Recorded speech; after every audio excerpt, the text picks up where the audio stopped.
नमस्कार मित्रों, आज हम एक ऐसे स्थान पर आए हैं जहां शायद ही कोई अधिकारी या जनप्रतिनिधि आता हो।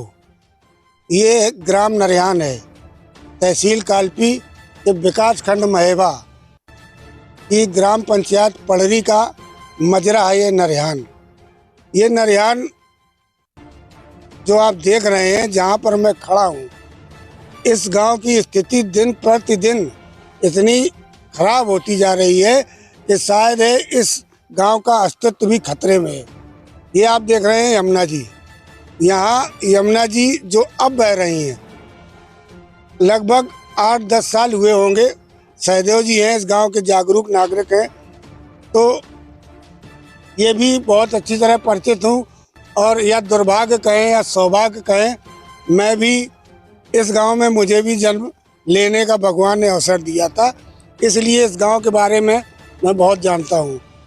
फिर भी हमारे साथी सहदेव हैं। सहदेव जी, जो यमुना जी आज यहाँ है, 8-10 साल पहले लगभग ये यमुना जी कहाँ थी? 9 जरीब दूर रहती, कम से कम 9 जरीब, आधा किलोमीटर के लगभग। ये यमुना जी यहाँ से आधा किलोमीटर दूर थी, लेकिन साल दर साल कटाव होते होते ये आज हम जिस जगह बैठे हैं, खड़े हैं, जहाँ से हम आपको ये न्यूज़ दिखा रहे हैं, ये खरियान हुआ करता था, बड़ा लंबा चौड़ा, कई पीपल के पेड़ और आंवला महुआ कई पेड़ लगे थे यहाँ, वो सारे यमुना जी में समा चुके हैं। ग्राम नरिहान एक ऐसी भौगोलिक स्थिति में बसा है कि इसके एक ओर तो यमुना है और इसके 3 ओर जंगल है। यहाँ की अधिकतर कृषि भूमि कछार में पड़ती है। यहाँ का किसान कछार भूमि पर आधारित है, मगर अफसोस, भले ही भारत विकसित भारत है, 75 साल से अधिक आज़ादी के हो चुके हैं, लेकिन विकास की किरण शायद नरिहान में आना भूल गई है। 500-600 एकड़ का कछार है, जिस पर ये गांव के किसान ग्रामीण कृषि पर पूर्णतः निर्भर हैं। मगर इस 500-600 एकड़ कछार में एक भी सरकारी नलकूप नहीं है। यहाँ सिंचाई का कोई साधन नहीं है, 3 ओर जंगलों से घिरा है। यहाँ लोग फसल बोते हैं और 24 घंटा रखाते हैं, ऐसा नहीं रात में रखाना पड़े। अगर दिन में भी ये लोग अपनी खेती छोड़ देते हैं तो जंगली जानवर जैसे नीलगाय है, सूअर है, ऐसे कई जंगली जानवर हैं जो फसल को चट कर जाते हैं। एक सबसे बड़ी विडंबना खरीफ की फसल की है, जैसे इस समय चल रही है, और लगभग 7-8 वर्षों से ये खरीफ की फसल बराबर नष्ट होती है। और भी कई ग्रामीण हमारे पास हैं, चलिए इनसे मैं बात कराता हूँ आपको। ये खरीफ की फसल है, तिली है, बाजरा है, जुंडी है, उड़द है। ये हर साल बोई जाती है, लेकिन शायद इन लोगों ने अपनी याददाश्त में कभी काट पाई है? कभी नहीं काट पाई है सर। साल यमुना में चली जाए, हर साल यमुना जी में जाती, एक फसल यमुना जी में सुहा हो जाती है, दूसरी फसल भगवान के भरोसे होती है। इतनी जानवर हैं यहाँ, गैया है और जो बनरोज है, सुअर है और गाय है, और उसके बाद परेशान कछार में कोई सरकारी नलकूप, एक भी नलकूप नहीं। मतलब अगर बरसात सही और समय से हो गई, हाँ, तो जमीन बब जाए, नहीं बनना ऐसी चाहिए। विडंबना देखिए। और ऐसा नहीं है, इस गांव के लिए मैंने कई बार ब्लॉक से लेके जिला स्तर तक और विधायक से लेके सांसद तक सबसे प्रार्थना की है कि भाई यहाँ एक ही नलकूप दे दें कछार में, तो कम से कम इस गांव के किसानों का पेट तो भरता रहे। मगर वो भी इंतजाम नहीं होता है, वर्ष में एक फसल हो पाती है, वो भी इतनी मशक्क़त के बाद कि 24 घंटा रखवाली करने के बाद। अब बात करते हैं यहाँ आने की।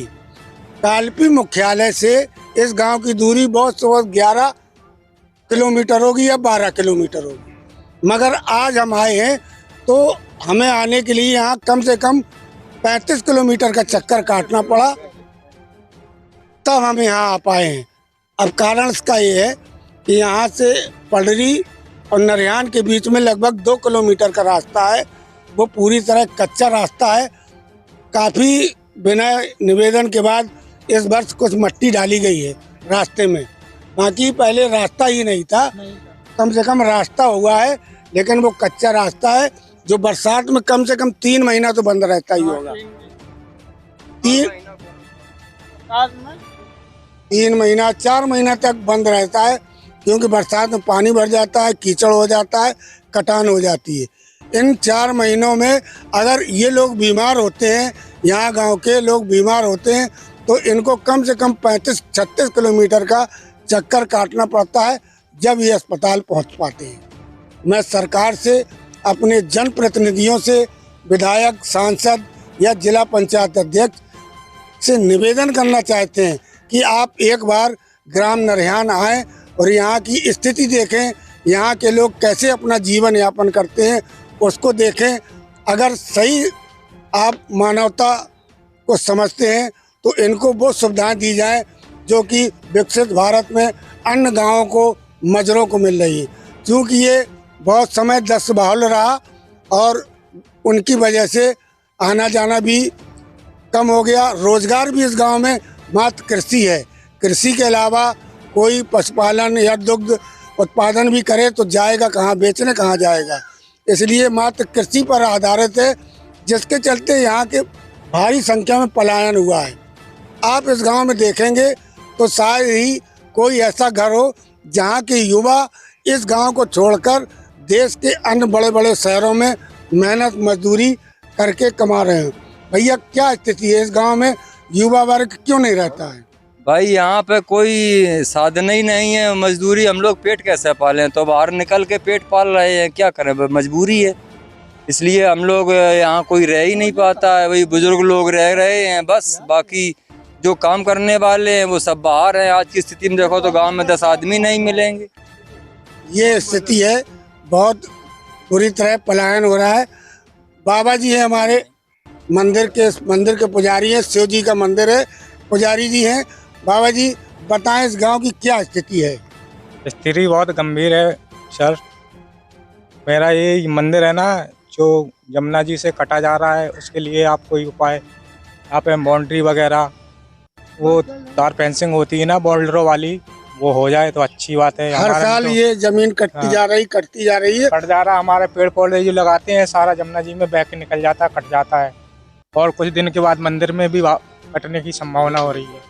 जैसा कि मैं बता चुका हूँ कि सबसे बड़ी यमुना की कटान की समस्या, दूसरी यहाँ कोई सिंचाई के साधन नहीं, तीसरी यहाँ कोई रोड नहीं है। तो ये सारी समस्याओं से जूझ रहे नरहियान के लोग। ये पड़री ग्राम पंचायत में आता है, ये मजरा इसको कहा जाता है। अगर कोई सुविधाएं आती हैं तो वो पड़री तक सीमित रह जाती हैं, और नरहियान आने में रास्ता ही नहीं है तो योजनाएं भी नहीं आ पाती हैं। आप बने रहिए। मैं मनोज पांडे, लाइव न्यूज 92 पर अनुराग पंडित के साथ ऐसे ही ग्रामीण जहां कोई न जाए वहां लाइव न्यूज 92 पहुंचता है और वहां की स्थिति परिस्थिति दिखाता है, और इसी उम्मीद से दिखाते हैं कि शायद कभी सरकार, जनप्रतिनिधि, शासन प्रशासन ऐसे गांव की ओर नज़र दौड़ाए और इन गांव का भी भला हो।